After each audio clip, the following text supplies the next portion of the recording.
Bonjour mes enfants. D'abord, nous vous souhaitons la bienvenue sur cet espace numérique qui est dédié exclusivement à votre apprentissage. Ceci est, comme vous le voyez, un nouveau cours en ligne. Encore une fois, en collaboration avec Madame l'inspectrice de l'enseignement du moyen de la langue française, Madame Bensafir, et présenté toujours par Monsieur le professeur Djeleli Elias. Donc aujourd'hui mes enfants, nous allons réviser ensemble, nous allons revoir ensemble une leçon que vous avez étudiée dans le deuxième projet. Projet dont l'intitulé, rappelons-le, est élaborer un dépliant en faveur du vivre ensemble. Le vivre ensemble veut dire tout simplement, comme nous vous l'avons déjà expliqué dans une séance précédente, la cohabitation sociale, c'est-à-dire vivre, cohabiter ensemble dans une même société malgré nos différences. Maintenant, la compétence terminale de ce projet, c'est-à-dire ce que vous devriez être capable de faire à la fin de ce projet, est le fait de pouvoir produire oralement et par écrit des textes, des énoncés argumentatifs en usant de la narration. Vous allez devoir introduire des passages narratifs dans votre argumentation. Maintenant, c'est une leçon qui fait partie, comme vous le voyez, de la première séquence. Séquence dont l'intitulé est le suivant, nous argumentons dans le dialogue. Vous devriez être capable de proposer, d'apporter des arguments valables, forts, pour appuyer, pour étayer, pour défendre votre point de vue, votre opinion, quand vous dialoguez ou bien quand vous discutez avec une personne. C'est une activité, comme nous vous l'avons déjà dit, de révision. Nous allons donc réviser une leçon, comme vous le voyez, de grammaire. Le titre de cette leçon est le suivant, l'expression du but, ou bien la proposition subordonnée circonstancielle de but. Très bien.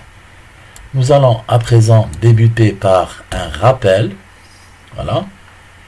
Nous avons la définition suivante. La proposition subordonnée de but indique le but derrière l'action de la proposition principale. Ceci veut dire tout simplement que la proposition subordonnée de but va nous montrer, va nous indiquer l'objectif recherché derrière la réalisation de l'action de la proposition principale. C'est-à-dire qu'est-ce qui est recherché, qu'est-ce qui est voulu derrière l'action de la proposition principale. Maintenant, comme vous le savez mes enfants, tous les rapports logiques sont introduits par des éléments grammaticaux. Alors, vous les appelez communément des connecteurs, d'accord?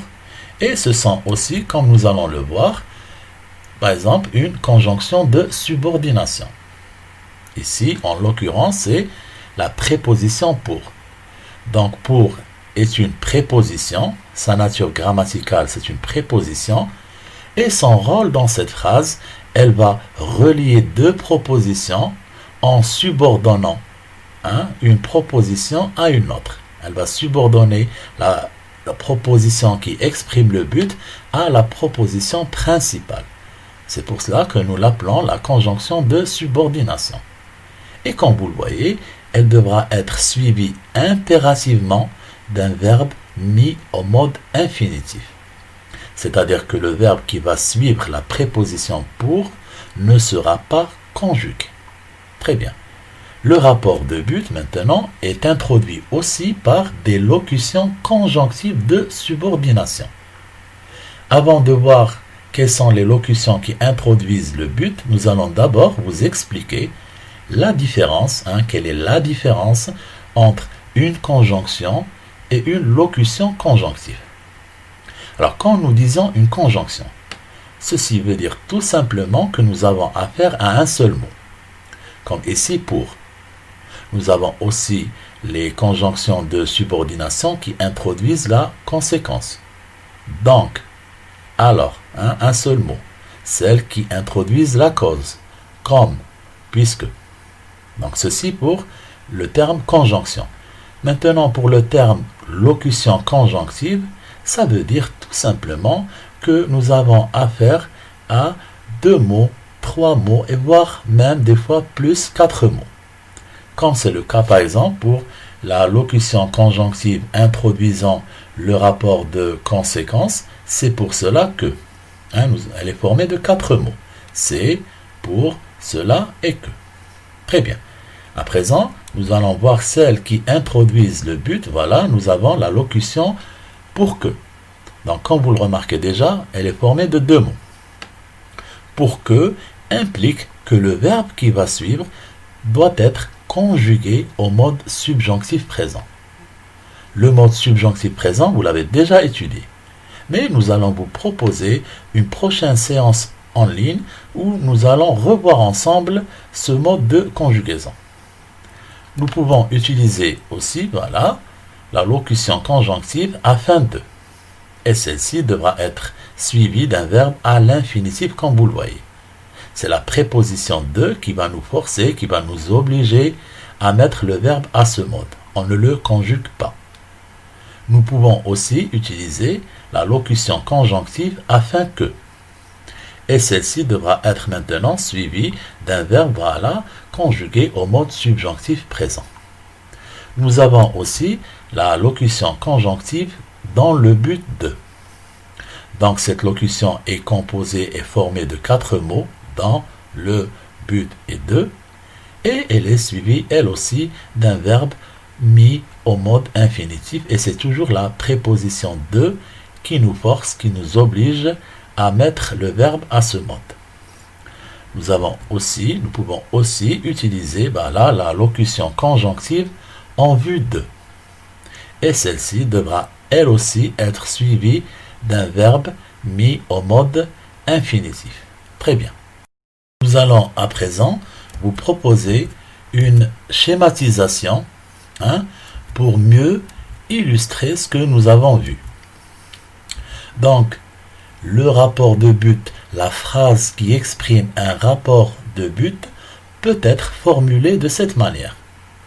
Nous avons d'abord la proposition principale, suivie du connecteur, suivie de la proposition subordonnée. Le connecteur est au milieu. Nous allons le voir dans l'exemple suivant. Voilà. Il faut accepter les autres pour pouvoir vivre en harmonie. Donc, comme vous le remarquez, ici, la conjonction de subordination pour, c'est le connecteur. Précédé de la proposition principale, il faut accepter les autres, et suivi d'une proposition subordonnée, exprimant le but. Quel est le but derrière le fait de devoir accepter les autres? C'est celui de pouvoir vivre en harmonie. Ceci pour le rapport de but. Il peut être aussi formulé de cette manière. La phrase va débuter par un connecteur qui doit être suivi de la proposition subordonnée exprimant le but, suivie elle-même par une virgule, comme nous l'avons indiqué en couleur rouge, parce que c'est très important, c'est une incise. Il faut mettre la virgule après la subordonnée et suivi d'une proposition principale. Alors nous avons toujours un exemple pour illustrer. Voilà. Pour que la paix règne, il faut pardonner aux autres. Donc comme vous le remarquez, cette phrase débute par la locution par le connecteur pour que, suivi de la proposition subordonnée, la virgule et la proposition principale. Si maintenant nous voulons reformuler cette phrase selon le premier modèle, on va dire tout simplement il faut pardonner aux autres. Nous allons débuter par la principale. Il faut pardonner aux autres pour que, le connecteur, la paix règne. Très bien. À présent, les enfants, nous passons directement à la phase de mobilisation. Voilà, celle où nous allons fixer et consolider ce que nous avons vu à travers des activités. Alors, comme première activité, il vous est demandé d'identifier la proposition subordonnée de but. Vous pouvez, mes enfants, à chaque nouvelle phrase qui vous sera proposée, mettre en pause la vidéo, prendre le temps nécessaire de rechercher par vous-même la réponse correcte, et par la suite reprendre la lecture de la vidéo et comparer votre réponse avec la réponse qui vous sera proposée. Alors, première phrase. Pour devenir un bon citoyen, tu dois être au service des autres. Alors, il s'agit ici d'identifier, de délimiter la proposition subordonnée de but. Alors, la manière de procéder. D'abord, il faut rechercher le connecteur, l'élément grammatical qui introduit ce rapport de but. Dans cette phrase, comme vous le voyez, voilà, c'est la préposition, c'est la conjonction de subordination pour. Comme nous l'avons vu précédemment, quand une phrase débute par le connecteur, ceci veut dire que celui-ci est suivi directement par la subordonnée. Donc ici, la proposition subordonnée de but est devenir un bon citoyen. Ou bien, si vous voulez, pour devenir un bon citoyen. Donc, la principale est bien sûr, tu dois être au service des autres. Donc, pour le sens, quel est le but, quel est l'objectif recherché derrière le fait d'être au service des autres, c'est celui de devenir un bon citoyen. Phrase suivante maintenant. Tu dois donner l'exemple dans le but de sensibiliser les gens à l'importance de la tolérance. Donc nous allons procéder de la même manière. D'abord rechercher l'élément grammatical, le connecteur qui introduit ce rapport de but. Comme vous le voyez dans cette phrase, c'est très bien la locution conjonctive dans le but de. Celle-ci se trouve au milieu de la phrase. C'est ce que nous avons vu dans le premier modèle. Donc, quand le connecteur est au milieu de la phrase, ceci veut dire qu'il est précédé de la principale et qu'il est suivi de la subordonnée.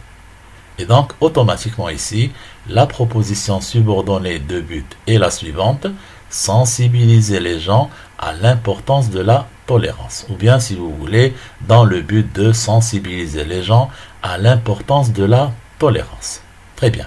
Donc, ceci était une activité plus ou moins simple. Nous allons passer maintenant à la deuxième activité.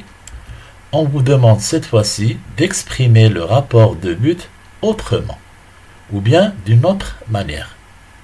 C'est-à-dire, quand vous le faisiez en classe, remplacez tout simplement le connecteur par un autre connecteur pour exprimer le même rapport logique. Alors, comme première phrase, nous avons: il faut accepter les autres pour pouvoir vivre en harmonie. Dans cette phrase, le connecteur, la conjonction de subordination utilisée est pour. Pour est suivi, comme vous le voyez, d'un verbe à l'infinitif, comme nous l'avons vu dans la règle. Alors, soit nous décidons de garder le verbe au même mode, et à ce moment-là, nous devons utiliser un autre connecteur qui est suivi d'un verbe à l'infinitif. Nous l'avons vu précédemment, nous pouvons utiliser la locution conjonctive afin de, ou bien dans le but de, ou bien encore en vue de. Et donc la réponse correcte ici sera: il faut accepter les autres afin de, dans le but de, en vue de, pouvoir vivre en harmonie.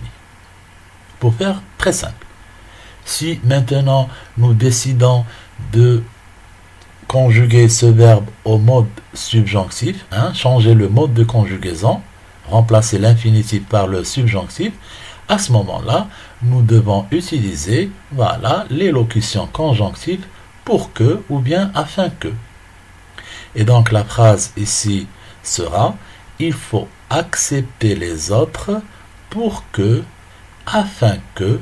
Le verbe que nous allons mettre au mot subjonctif est pouvoir, c'est un verbe du troisième groupe, Nous allons lui choisir comme sujet le pronom personnel nous, et donc on va dire: il faut accepter les autres pour que, afin que nous puissions vivre en harmonie. Très bien. Phrase suivante. Afin que tous les peuples du monde vivent en paix, il faut arrêter les guerres. Donc ici, le connecteur l'élément grammatical qui introduit le but est, voilà, très bien, la locution conjonctive afin que. Celle-ci est suivie, comme vous le voyez, d'un verbe, c'est le verbe vivre, conjugué au mode subjonctif. Donc, soit nous gardons le verbe au même mode, et à ce moment-là, nous allons utiliser, voilà, très bien, la locution conjonctive pour que, et la phrase sera pour que tous les peuples du monde vivent en paix, il faut arrêter les guerres. Ou bien nous décidons de changer le mode de conjugaison et opter pour le mode infinitif, et à ce moment-là, nous devons utiliser soit la préposition, la conjonction de subordination pour, soit les locutions afin de, dans le but de, en vue de. Et donc, la réponse correcte sera afin de, voilà, et le verbe, maintenant il s'agit de transformer le verbe, d'accord, au mode infinitif. Donc vivre, c'est le verbe vivre, voilà, et on va dire afin de vivre en paix, pour vivre en paix, dans le but de vivre en paix, ou bien encore en vue de vivre en paix, il faut arrêter les guerres. Très bien. Troisième et dernière phrase à présent, ceci pour mieux fixer, pour mieux consolider, d'accord? Alors nous devons nous comporter avec civisme dans le but de construire une société développée. Dans cette phrase, l'élément qui introduit le rapport de but est, voilà, la locution conjonctive dans le but de. Elle est suivie du verbe construire au mode infinitif. Alors, nous gardons le même mode de conjugaison et à ce moment-là, nous allons, voilà, très bien, utiliser tout simplement la conjonction de subordination pour. Et la phrase correcte sera nous devons nous comporter avec civisme pour construire une société développée. Ou bien afin de construire une société développée. En vue de construire une société développée. Si nous voulons maintenant changer le mode de conjugaison et choisir le mode subjonctif présent, la phrase correcte sera nous devons nous comporter avec civisme pour que, afin que, nous allons toujours choisir comme sujet du verbe le pronom personnel nous, donc afin que nous, pour que nous construisions, très bien, le verbe construire au mode subjonctif, pour que nous construisions une société développée. Très bien. À présent, mes enfants, nous allons passer à la dernière phase de cette révision, celle du réinvestissement. Donc, nous allons vous proposer une situation de communication. Vous devez réinvestir ce que nous avons vu pour produire un énoncé écrit. Alors, ton professeur t'a chargé d'écrire dans le magazine de ton collège un récit biographique sur le prophète Mohammed, que le salut soit sur lui.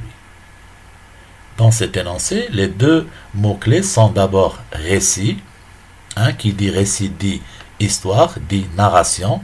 Ceci parce que, comme nous l'avons mentionné dans la compétence terminale, il faut insérer des passages narratifs dans votre argumentation. Maintenant, quel genre de récit? Le récit biographique. Le mot biographique est formé et composé du préfixe bio, qui veut dire vie, et de graphique, la graphie, c'est-à-dire l'écriture. Donc, écrire la vie d'une personne. En l'occurrence ici, celle du prophète Mohammed, que le salut soit sur lui. Et donc, votre tâche est la suivante. Tu dois raconter, voilà, 2 ou 3 anecdotes et préciser le but derrière les agissements du prophète Mohammed, que le salut soit sur lui. Comme nous le savons tous, mes enfants, tous les comportements de notre prophète avaient un but, un objectif derrière. Donc vous allez préciser à chaque fois quel était l'objectif, quel était le but recherché derrière tel ou tel comportement. Très bien. Donc nous sommes arrivés à présent à la fin de cette présentation. Nous souhaitons, nous espérons encore une fois que celle-ci vous a été bénéfique et qu'elle vous sera utile prochainement. Nous vous remercions pour votre suivi Et bien sûr, nous vous donnons rendez-vous pour de prochaines séances, pour de prochains cours en ligne. Merci mes enfants et au revoir.